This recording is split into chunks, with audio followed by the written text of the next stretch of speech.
Silakan duduk, Ibu Bapak Saudara semuanya. Shalom jemaat Tuhan. Kita akan mengakhiri seri khotbah hati hamba di minggu ini. Dan saya ingin mengulas sedikit apa yang sudah kita pelajari minggu kemarin. Bahwa minggu kemarin kita belajar tentang kualitas hati seorang hamba. Dan seorang hamba itu artinya dia melayani dengan penuh ketaatan.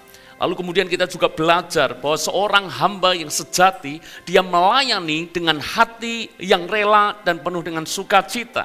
Dan yang ketiga, bahwa hati hamba itu artinya kita melayani dengan tuntas, sempurna.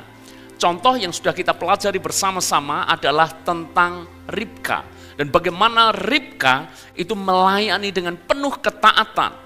Ribka melayani dengan rela, dia memberikan minum kepada Eliezer, bahkan tanpa diminta dia memberikan minum kepada unta-untanya hingga sampai puas. Itu menunjukkan bahwa Ribka punya hati hamba karena dia melayani sampai tuntas dan sempurna. Saya ingin mengajak kita belajar tentang hati hamba yang membuat Tuhan itu berkenan, itu seperti apa. Mari kita akan baca lebih dulu di dalam Injil Matius pasal yang ke-25. Kita akan baca ayat yang ke-14 sampai dengan ayat yang ke-30. Injil Matius pasal yang ke-25 ayat 14 sampai 30. Saya bacakan buat ibu bapak saudara. Sebab hal kerajaan sorga sama seperti seorang yang mau berpergian ke luar negeri, yang memanggil hamba-hambanya dan mempercayakan hartanya kepada mereka. Yang seorang diberikannya 5 talenta, yang seorang lagi 2, dan yang seorang lain lagi 1, masing-masing menurut kesanggupannya. Lalu ia berangkat. Segeralah pergilah hamba yang menerima 5 talenta itu. Ia menjalankan uang itu lalu beroleh laba 5 talenta. Hamba yang menerima 2 talenta itu pun berbuat demikian juga dan berlaba 2 talenta. Tetapi hamba yang menerima 1 talenta itu pergi dan menggali lubang di dalam tanah lalu menyembunyikan uang tuannya. Lama sesudah itu pulanglah tuan hamba-hamba itu lalu mengadakan perhitungan dengan mereka. Hamba yang menerima 5 talenta itu datang dan ia membawa laba 5 talenta. Katanya, Tuan, 5 talenta Tuhan percayakan kepadaku. Lihat, aku telah beroleh laba 5 talenta. Maka kata tuannya itu kepadanya, baik sekali perbuatanmu itu, hai hambaku yang baik dan setia.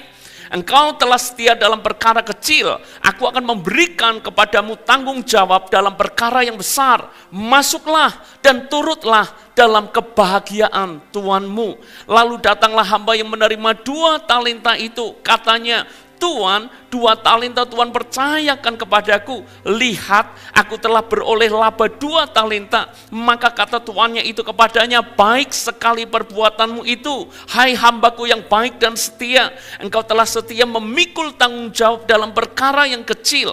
Aku akan memberikan kepadamu tanggung jawab dalam perkara yang besar. Masuklah dan turutlah dalam kebahagiaan Tuanmu. Kini datanglah juga hamba yang menerima 1 talenta itu dan berkata, Tuan, aku tahu bahwa Tuan adalah manusia yang kejam, yang menuai di tempat di mana Tuan tidak menabur, dan yang memungut dari tempat di mana Tuan tidak menanam.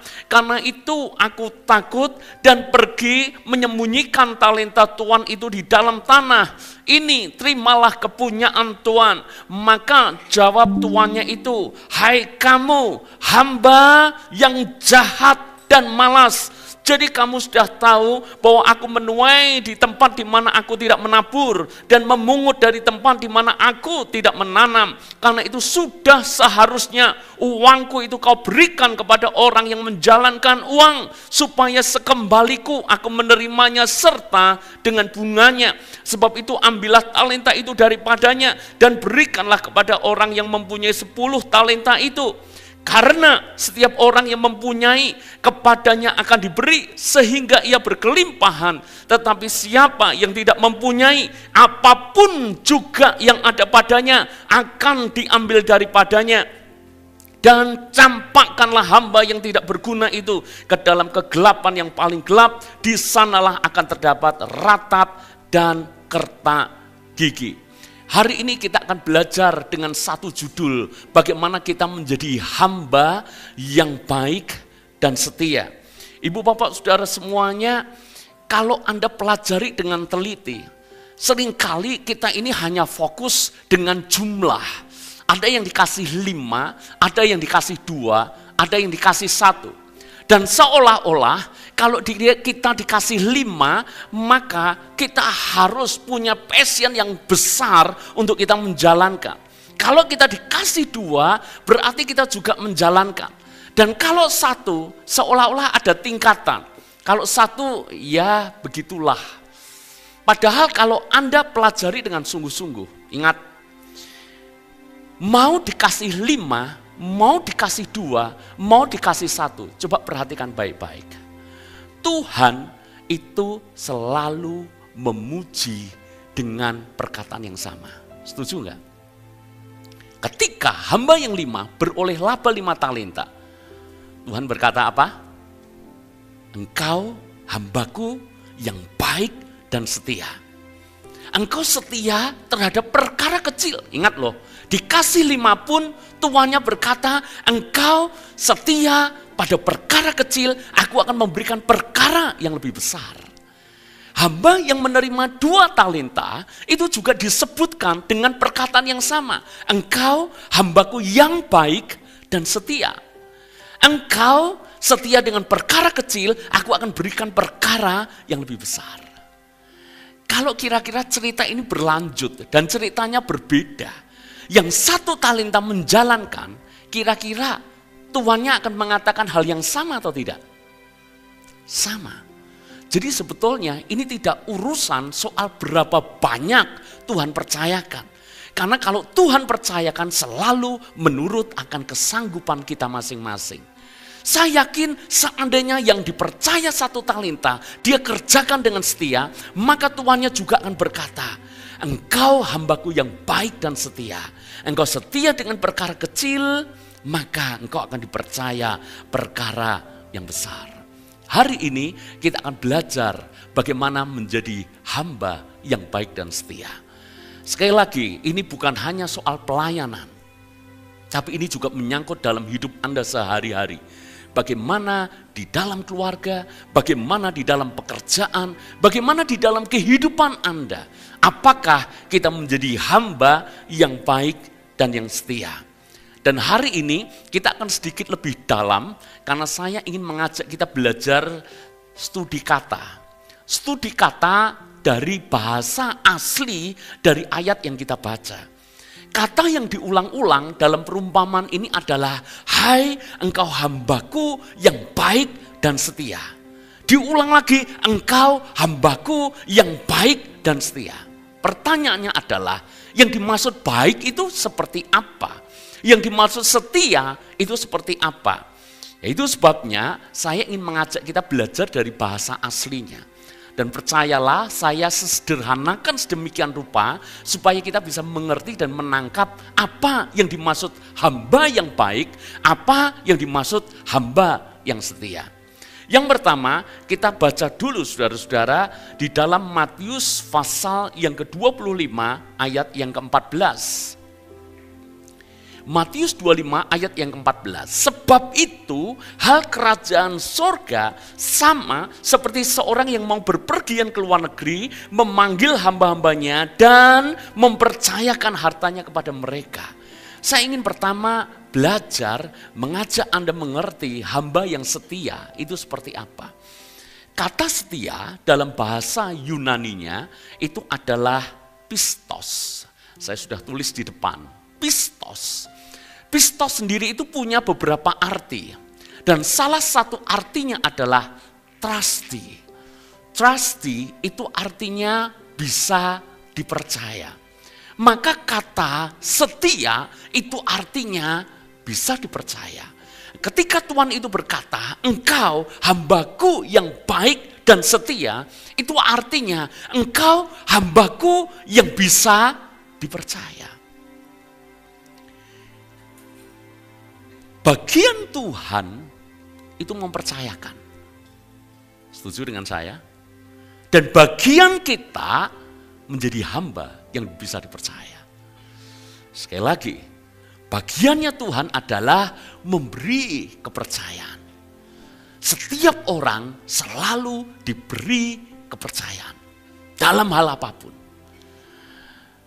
Yang bisa menjawab apakah kita layak disebut hamba yang setia atau tidak, itu kita.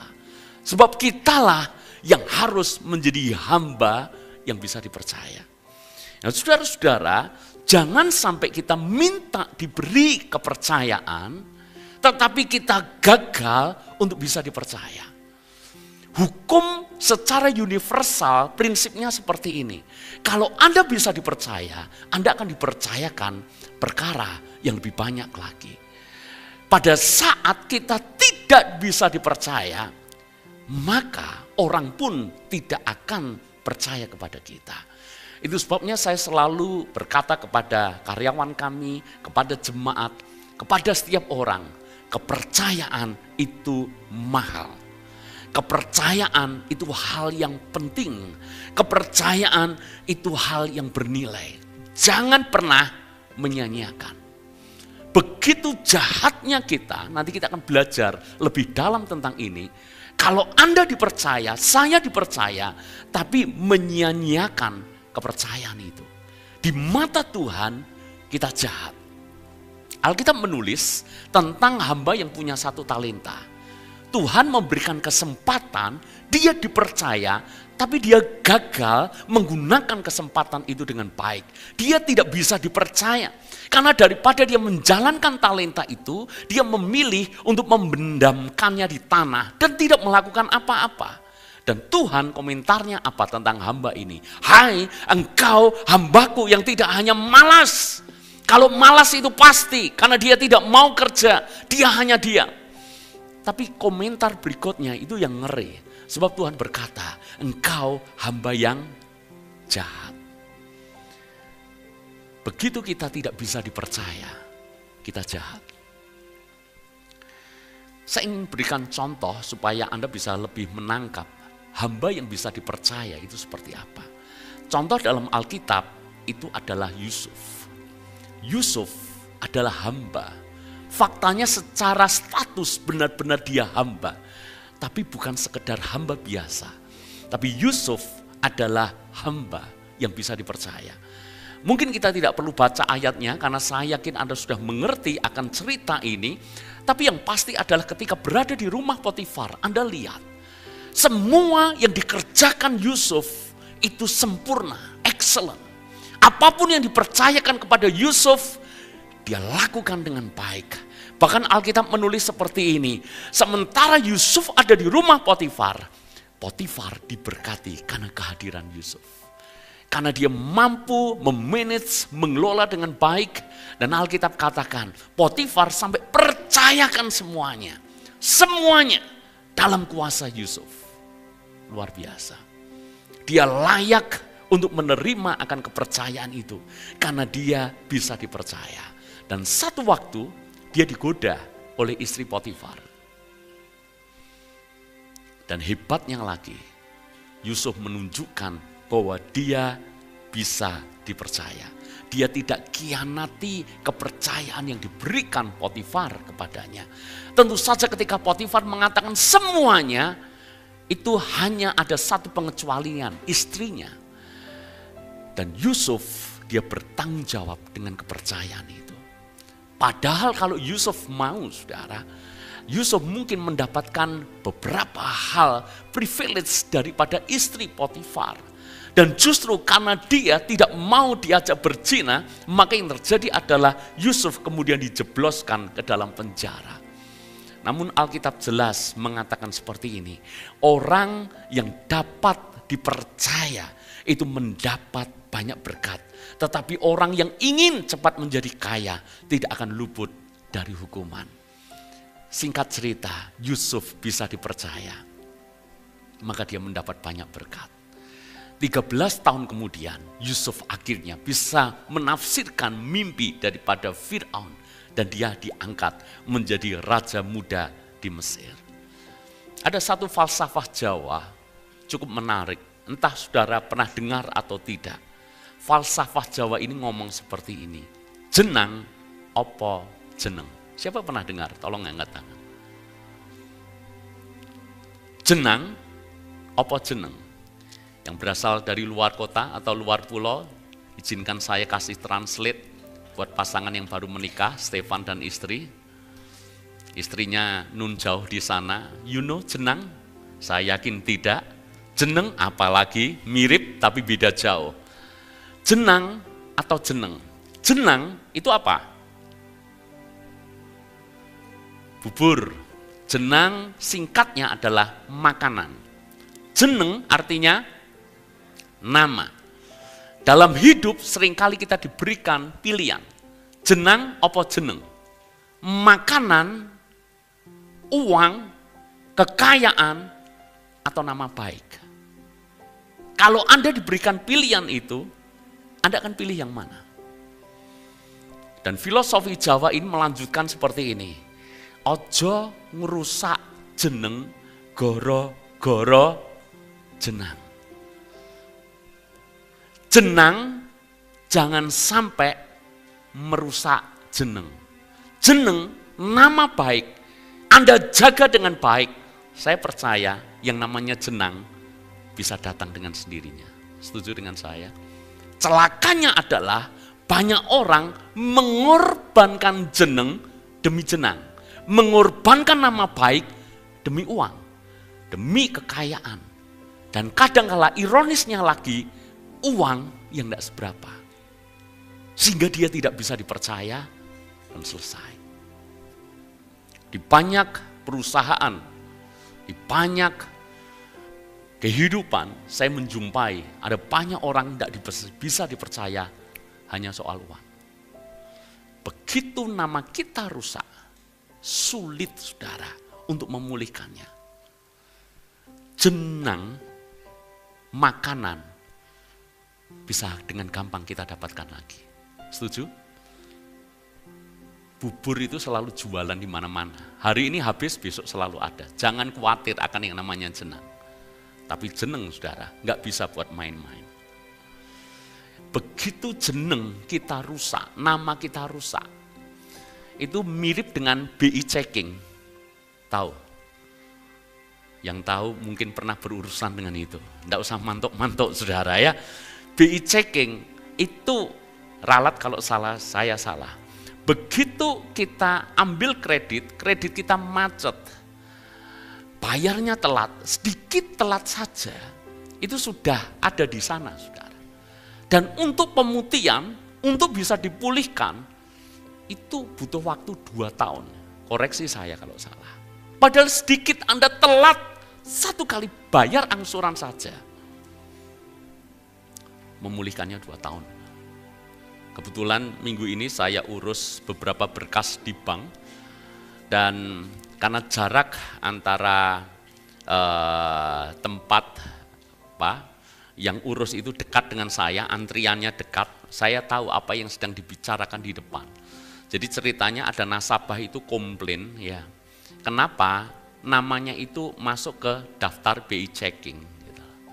Padahal dia bilang kepada customer service-nya, saya hanya telat sekali saja bayar angsuran.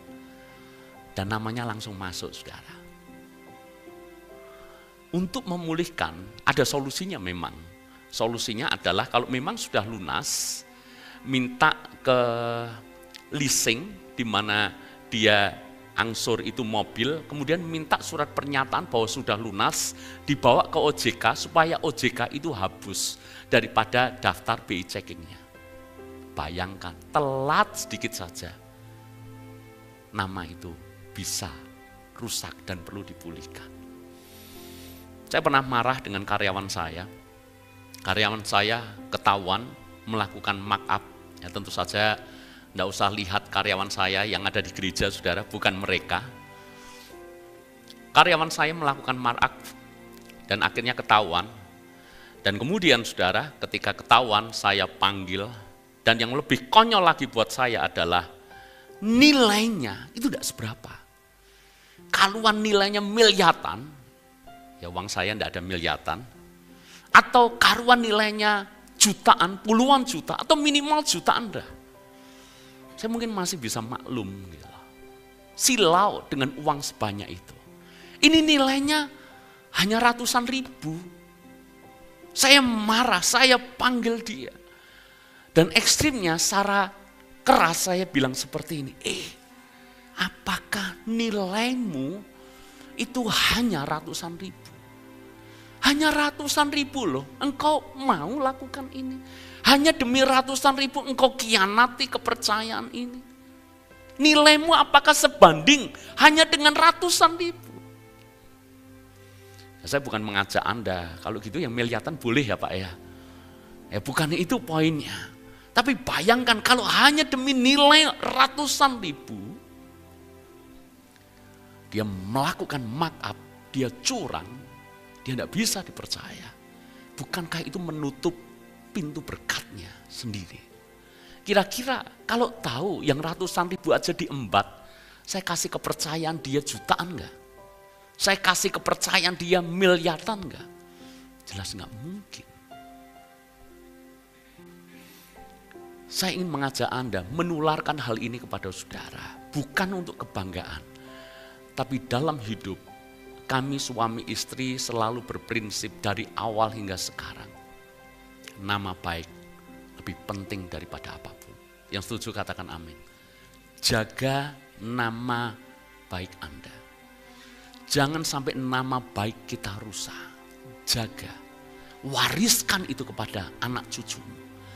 Jangan sampai maaf anak cucu kita bahkan malu kalau orang menyebut nama kita. Karena bukan hal yang baik yang dikenang oleh banyak orang. Pastikan kalau ada orang menyebut nama Anda, anak cucumu bangga. Saya tidak bicara soal seberapa kayanya Anda, tapi saya sedang bicara soal bagaimana menjaga nama baik.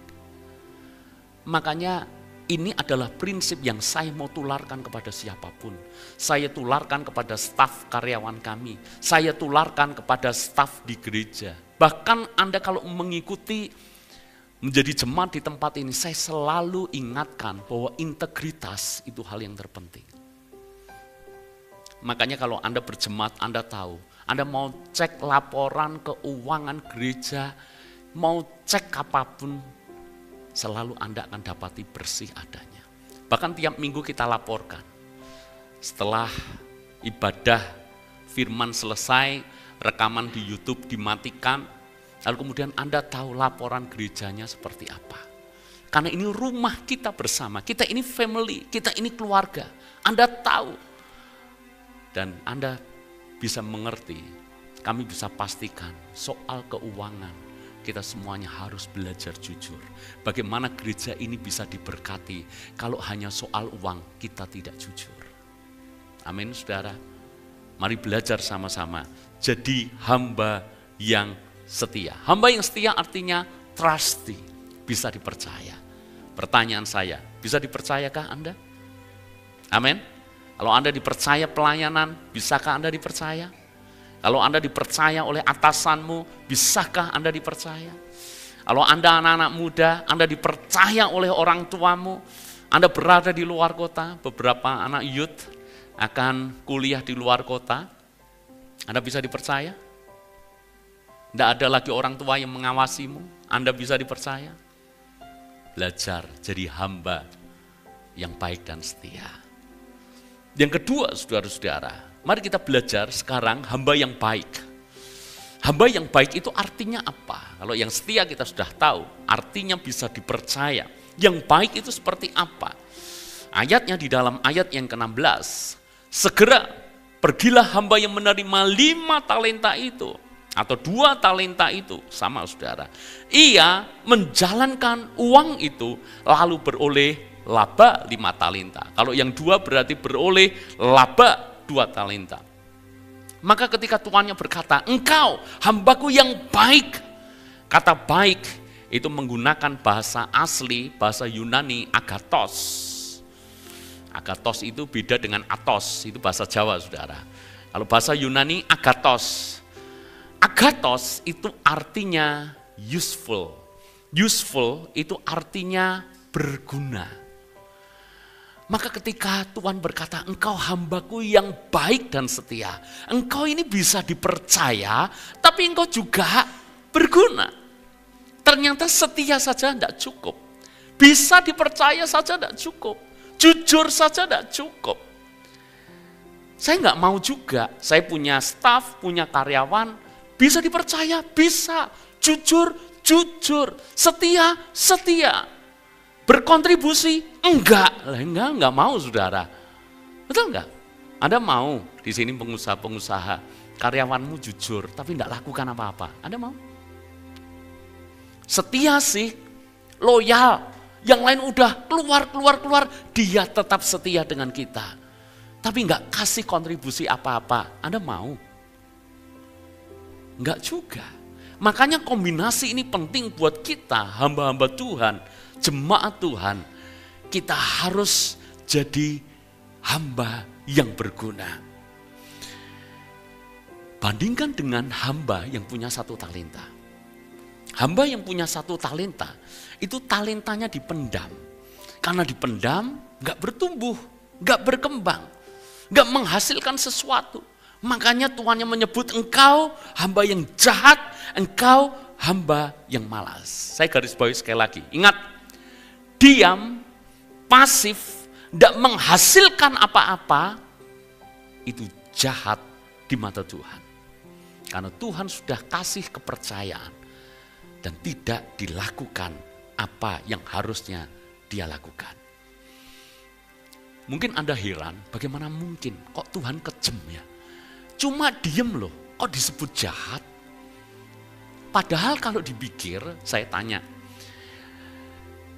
dari 1 talenta, apakah hilang? Hilang enggak? Enggak loh, utuh. Sebab hamba yang dipercaya 1 talenta itu datang. Dan dia berkata, Tuhan, dulu Tuhan percayakan 1 talenta, ini 1 talenta, aku kembalikan utuh. Kenapa dikembalikan utuh? Tidak berkurang sedikit pun. Tapi Tuhan berkata, engkau hamba yang jahat, engkau hamba yang malas. Saya ingin kasih pemahaman dulu, supaya Anda ngeh. Melihat Tuhan, mengenal Tuhan, itu harus utuh pengenalannya. Kalau enggak, bahaya. Saya kasih contoh, saudara. Tuhan itu panjang sabar, yang percaya katakan amin. Tapi jangan pernah lupa loh, Alkitab juga menulis seperti ini. Kalau saya bacakan buat saudara Nahum 1 ayat yang ketiga. Tuhan itu panjang sabar dan besar kuasa, tetapi ia tidak sekali-kali membebaskan dari hukuman orang yang bersalah. Panjang sabarnya iya, tapi Tuhan jangan dilihat cuma panjang sabar. Tuhan juga harus dilihat bahwa dia tegas, bahwa dia Tuhan yang adil, bahwa dia Tuhan yang kudus.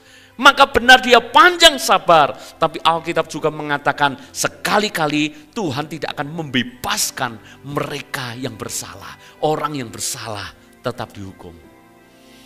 Bayangkan kalau kita orang Kristen cuma lihatnya satu sisi panjang sabar, kita semuanya akan bikin dosa dan jatuh di dalam dosa terus menerus. Sebab apa? Begitu kita jatuh dalam dosa, kita berkata, Tuhan panjang sabar. Bikin dosa lagi, Tuhan panjang sabar. Enggak, Tuhan panjang sabar betul. Tapi lihat sisi yang lain, bahwa Tuhan juga tidak akan sekali-kali membebaskan dari hukuman orang yang bersalah. Tuhan penuh kasih karunia, yang percaya katakan amin. Tuhan itu penuh dengan kasih karunia, penuh dengan anugerah. Kasih karunia artinya apa? Memberi dengan cuma-cuma, dan itu Tuhanmu. Keselamatan yang kita terima diberi cuma-cuma, itu Tuhanmu, itu Tuhanku. Dan cuma-cuma itu enggak ngarep kembalian. Kalau Tuhan kasih, kalau anugerah dikasih ya selesai. Tinggal Anda meresponinya seperti apa. Orang yang tahu bersyukur, dia dikasih, dia akan kembalikan itu dengan ucapan syukur kepada Tuhan dari kasih karunia yang dia terima. Tuhan itu penuh kasih karunia. Tapi bolehkah saya bandingkan satu lagi? Yuk kita baca dulu Yohanes 15 ayat yang pertama. Yohanes 15 ayat yang pertama, akulah pokok anggur yang benar, dan Bapakulah, apa saudara? Yang kenceng, Bapakulah apa? Satu sisi Tuhanmu penuh kasih karunia. Kasih karunia dia beri, maka dia tidak harapkan kembali. Dia beri cuma-cuma, tanpa syarat. Penuh kasih karunia. Tapi pengenalan akan Tuhan itu harus utuh. Tuhan memang penuh kasih karunia, tapi di sisi lain jangan pernah lupa. Alkitab juga menulis, Bapakku pengusaha, Tuhan pengusaha. Beda enggak kasih karunia dibandingkan dengan Bapa sebagai pengusaha? Sama atau beda? Banyak pengusaha di sini, saya tanya kepada saudara-saudara. Pengusaha itu kalau kasih sesuatu kepada seseorang dalam konteks usaha, harapannya apa? Sebut saja kasih modal. Harapannya apa? Tolong jawab. Orang yang dikasih modal, dia akan jalankan modal itu, maka dari modal itu menghasilkan laba, berkembang menjadi besar. Gilirannya, orang yang memberi modal, si pengusaha, dapat buahnya, dapat imbal balik dari apa yang dia tanamkan. Setuju, saudara? Saya tanya pengusaha di sini, mau nggak Anda kasih modal? Modalmu nggak habis, modalmu nggak hilang, cuma modalmu kembali utuh saja. Siapa mau? Kalau mau, tolong kasih ke saya. Saya sedang butuh modal nih. Mau nggak saudara? Hah? Anda kasih uang 100 juta, harapannya adalah dari 100 juta, minimal hasilnya menyamai deposito, kalau enggak lebih daripada itu. Minimal 1 tahun mungkin harapannya dari 100 juta, dia dapatkan 20 juta. Berarti 20 juta nanti mungkin profit sharing, dia dapat lebih daripada bunga deposito. Daripada dia taruh di bank, dia percayakan kepada orang itu jalankan dengan baik, orang itu jalankan dengan setia, dengan jujur, dan dia dapat. Itu pengusaha, mindsetnya adalah dia kasih, tapi ada sesuatu yang dituntut supaya orang itu kembalinya itu lebih daripada apa yang ia kasih. Mengejutkan? Bapamu pengusaha, kita ini pekerja-pekerja. Pertanyaan saya,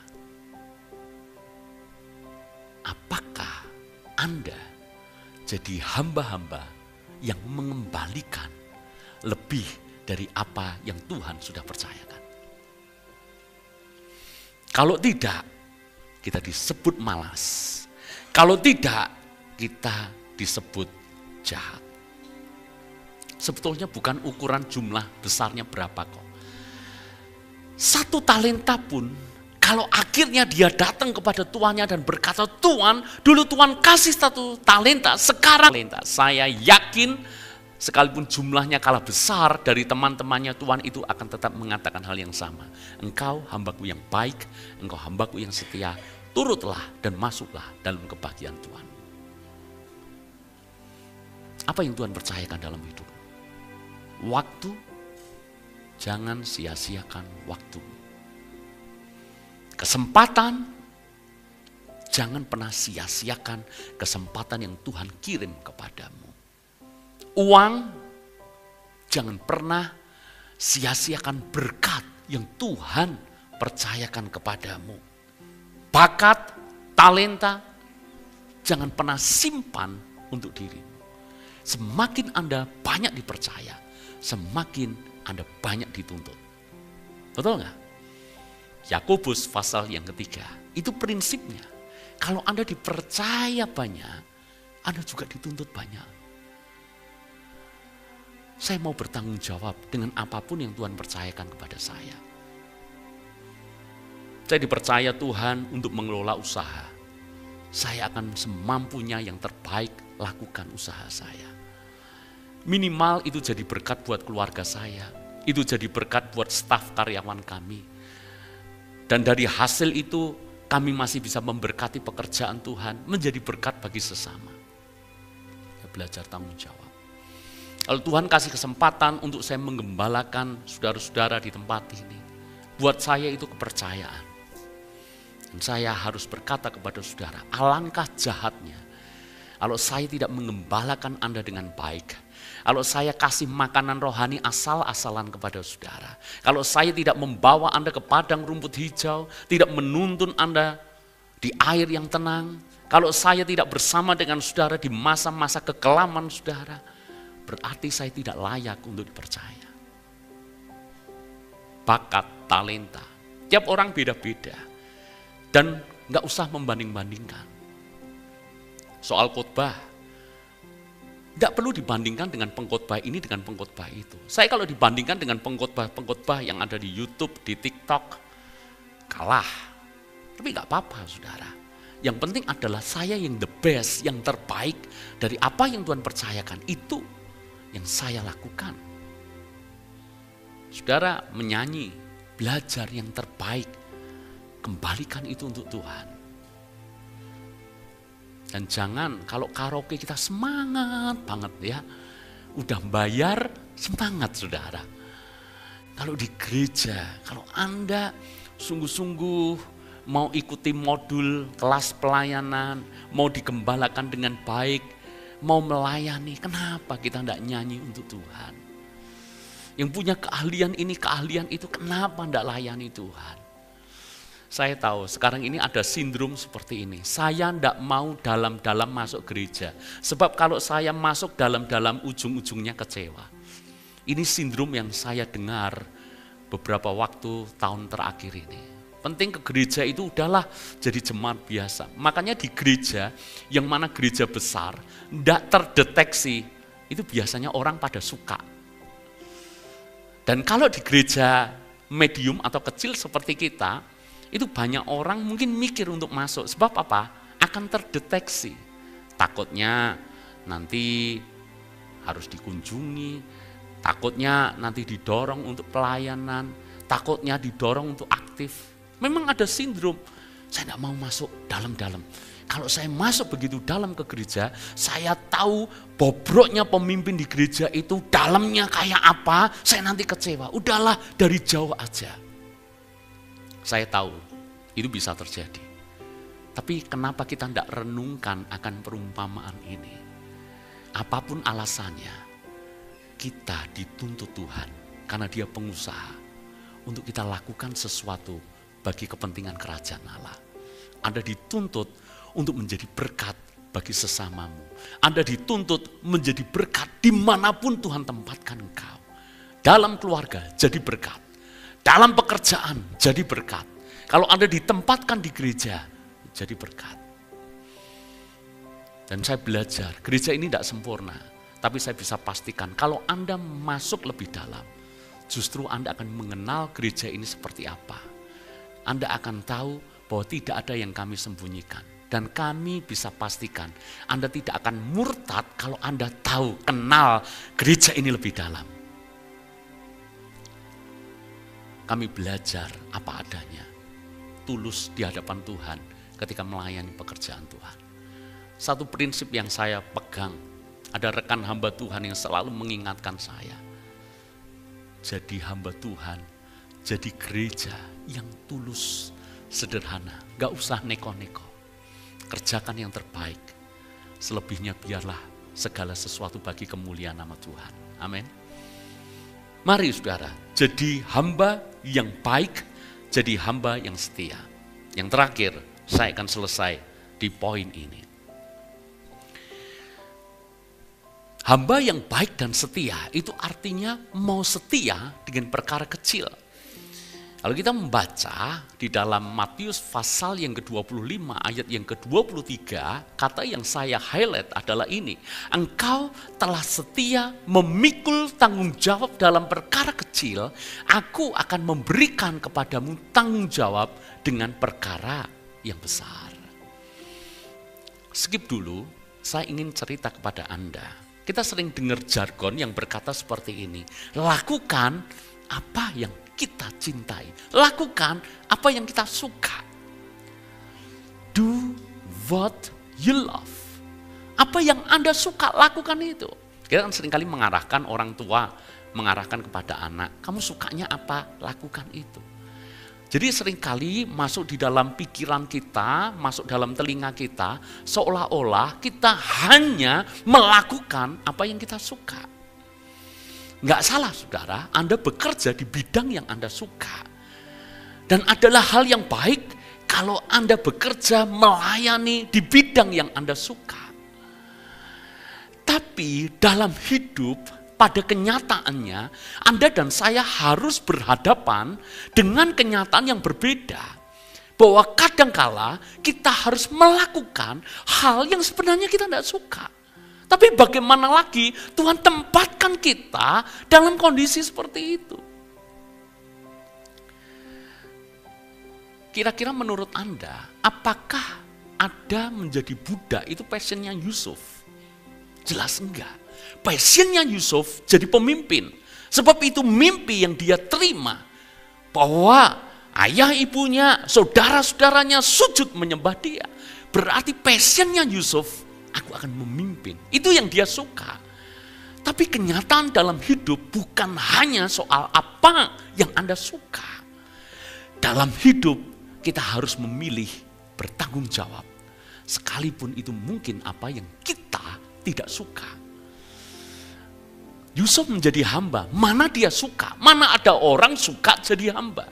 Tapi lihat, sekalipun hamba, dia lakukan dengan penuh cinta.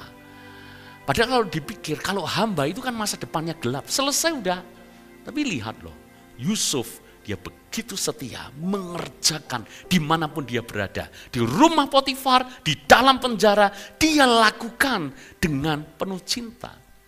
Makanya dalam hidup bukan hanya lakukan apa yang Anda cintai, tapi cintai apa yang Anda lakukan. Ketika saya lulus sekolah teologi, harapannya adalah, dan saya rasa semua lulusan sekolah teologi juga sama, harapannya adalah saya akan dipercaya perkara-perkara yang besar dalam pelayanan. Harapannya adalah saya mulai terima undangan khotbah di sana, di sini, di kota ini, di kota itu, dan seterusnya. Itu harapan orang yang lulus dari sekolah teologi. Tapi izinkan saya cerita kepada Anda, saya lulus sekolah teologi, apa yang saya lakukan? Yang saya lakukan adalah saya dipercaya hal-hal yang remeh, hal-hal yang sederhana.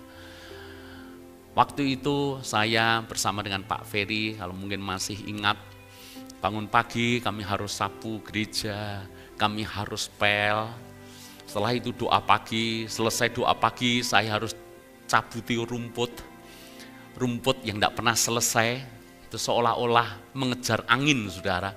Hari ini rumput lihat dicabut, besok rumputnya tumbuh lagi. Selesai cabut rumput, tugas saya waktu itu adalah antar daripada anak pendeta saya. Anaknya 3, semua saya antar. Saya antar ke sekolah ini, pulang, nanti jam sekian antar lagi ini, pulang, nanti masih les, masih apa. Saya pernah iseng-iseng hitung, total 1 hari itu kira-kira 60-70 kilo. Makanya tidak heran, kalau saya jadi hobi touring, itu mungkin, ya karena dari sejak masa muda, saya sudah pekerjaannya itu. Dan saya pikir, lulusan teologi kan nggak nyambung saudara. Yang dipelajari Alkitab, yang dipelajari bahasa asli, Ibrani, Yunani, tapi ujung-ujungnya cuma lakukan hal-hal yang remeh. Dan bagaimana mungkin saya bisa diundang pelayanan? Waktu itu nggak ada YouTube, waktu itu nggak ada TikTok, nggak ada Instagram, nggak ada media sosial. Praktis kalau orang mau mengundang perlu dengar dulu, dan bagaimana mereka bisa undang kalau saya dipercaya saja enggak di gereja sendiri. Yang saya lakukan hal-hal yang remeh. Tapi saya belajar satu perkara, saya bersyukur untuk gereja itu. Saya bersyukur untuk pemimpin rohani saya yang mendidik saya dengan keras. Karakter dibentuk begitu rupa. Nilai-nilai kehambaan ditekankan begitu rupa. Sebab kalau memang sudah waktunya, Tuhan bisa mengangkat dan Tuhan bisa mempromosikan. Amin. Dalam hidup, belajarlah dengan perkara-perkara kecil. Mungkin itu bukan hal yang Anda suka. Tapi kalau Anda belajar mencintai perkara kecil yang bahkan Anda tidak suka karena Anda bertanggung jawab, percayalah nanti perkara yang lebih besar akan Tuhan percayakan kepada kita. Dan kalau kita pikir, misalnya dalam perumpamaan talenta ini, setelah saya baca dengan hati-hati dan teliti, ternyata yang kita anggap kecil, sekalipun Tuhannya memang berkata, engkau setia dalam perkara kecil. Padahal kalau dari Tuhan, yang kecil sekalipun itu besar. Setuju dengan saya? Saya buktikan dengan saudara, mungkin bisa klik berikutnya. Nah, hamba yang ketiga dipercaya 1 talenta. Tahukah Anda, kira-kira 1 talenta itu sebesar apa, senilai apa sih? Kalau Anda baca kamus Alkitab, saya tahu hampir tidak ada yang bawa Alkitab manual. Kalau Anda bawa Alkitab manual, beruntunglah Anda karena di bagian halaman terakhir itu ada kamus Alkitab. Kalau Anda pelajari, maka di situ ada keterangan tentang talenta. Yang pertama, 1 talenta itu 34 kilo. Itu jumlah yang besar. Seandainya, itu satuan, talenta itu satuan. Seandainya ini percaya 1 talenta emas, berarti berapa? 34 kilo emas. 1 kilo emas sekarang berapa Pak Andri? Ini bos emas saudara, hati-hati saudara ya.